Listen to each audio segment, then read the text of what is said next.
Tony's Kitchen. Today I'm going to show you how to make smothered chicken. It's a southern favorite, and to be honest, I've only made it maybe 3 or 4 times, but it was something my mom cooked a lot, and today I'm going to try my hand at it again. I've already had my chicken in a brine. It's an egg and milk seasoned brine so that the flavor can really saturate the chicken well. I've seasoned my flour. Today I'm only going to do brine flour grease. The key with good fried chicken is to make sure your grease is good and hot, and it's on about a medium. All right, I try and keep one hand clean and use one hand for chicken. I'm going to coat it in this flour. Another thing you want to make sure is you don't crowd your skillet. I'm using a good old-fashioned cast iron skillet. It's perfect for frying. If you don't have a cast iron and you have a deep fryer, you can use a deep fryer. So it's not too much because I'm going to do it smothered, so it doesn't have to be nice and crispy. I'm going to put about 4 pieces in the skillet and let it cook for about 12 to 14 minutes. You want to let each side cook for about 5 minutes, and be sure to turn your chicken over so that you make sure you don't burn it. All right, once your chicken is that nice, beautiful golden brown, remove the chicken and let the grease drain out of it onto a plate with the paper towel on top, or if you have a draining rack, you can put it on there. While your chicken is draining, now it's time to make your gravy. I personally do my gravy in a separate skillet because I don't have a lid for my cast iron. You want to make sure your burner is on medium, and you want to get about 3 to 4 tablespoons of the grease that was from your fried chicken that you just fried. Be sure to get some of the darker residue, my aunt calls it the smudge, from the bottom of the skillet, you know, with the chicken crumbs in it. That's going to help give your gravy that hue of brown that you want.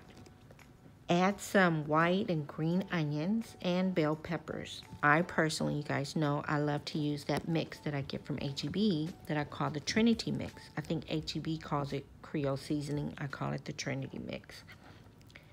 You want to saute your vegetables in this grease now. They do not have to be translucent, so maybe about 3 minutes. Once you've done that, you want to have about 3/4 cup of all-purpose flour, but you want to make sure you put in a little bit at a time into your vegetable and oil mixture, stirring it each time you add the flour so that it doesn't clump up. If need be, you can add a little bit more oil. I'm just going to go with what I have. I'm feeling pretty good about this. Remember to keep stirring. I'm going to stir in 2 tablespoons of Worcestershire sauce. I hope I said that right. Slowly stir in about 3/4 cup of chicken broth. I use low sodium. I try and cut healthy corners because I know my meals aren't as healthy as they should be, but you know, I am cooking southern meals, so I do use low sodium chicken broth. I actually ran out, so I added 1/4 cup of vegetable broth, but if you're going to use all chicken broth, I would suggest about 1 cup. Stirring it in, and then add your spices. You guys know by now I'm crazy about Tony's I say celery. I think the container actually says saturays. I'm not sure, but you guys saw the picture, so look for it in the store. I also add a little bit of, I think it's called Adobo seasoning, some garlic, salt, and pepper. I like white pepper. It gives it a nice taste too, but I don't have any today.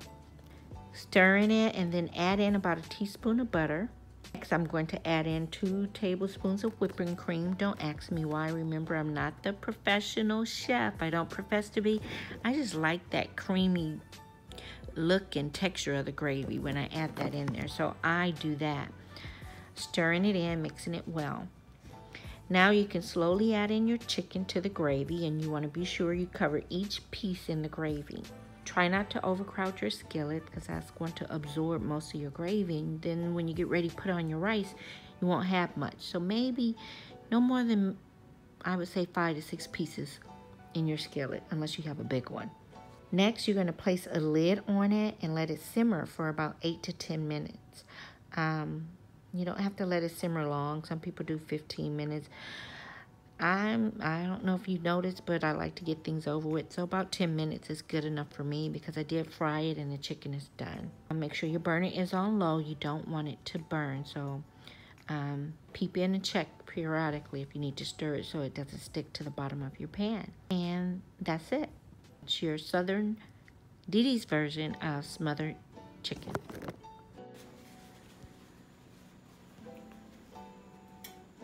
All right.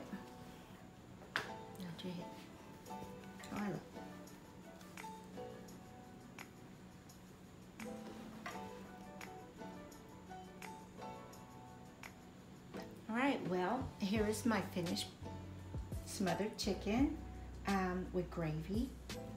Serving it with rice and green beans. I'm sorry, I got too tired and didn't make any cornbread, but normally I would have made some cornbread with it.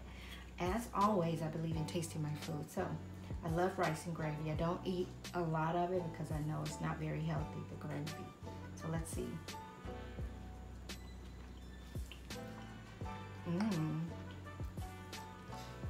It's delicious. I'm going to take right of my smothered fried chicken. It's still very hot, so I'm going to cut a piece. Let's see, hold it.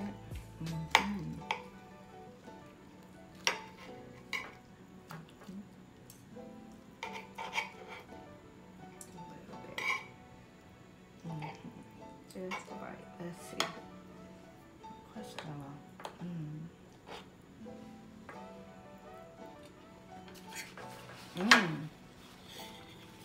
Oh my goodness.